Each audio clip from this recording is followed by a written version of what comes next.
সালাতে দোয়া কবুল হয়। সালাতে দোয়া কবুলের 3 জায়গা। একটা হচ্ছে তাকবীরে তাহরিমার পরে আমরা সানা পড়ি না, আমরা তো একটা পড়ি।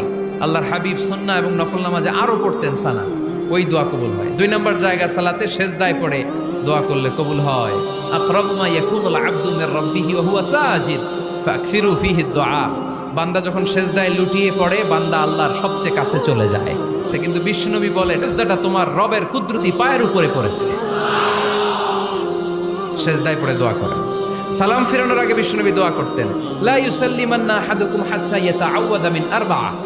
আল্লাহর হাবিব বললেন, 4 জিনিস থেকে পানাহ না আছে আমার কোন উম্মত যেন সালাম না ফিরায়। তারা যেন পড়ে, আল্লাহুম্মা ইন্নী আউযু বিকা মিন আযাবিল কবর, আউযু বিকা মিন আযাবি জাহান্নাম, আউযু বিকা মিন ফিতনাতিল মাহইয়া ওয়াল মামাত, আউযু বিকা মিন ফিতনাতিল মাসিহিদ দাজ্জাল। আল্লাহ কবরের আযাব থেকে বাঁচাও, আল্লাহ জাহান্নামের আগুন থেকে বাঁচাও, আল্লাহ জীবন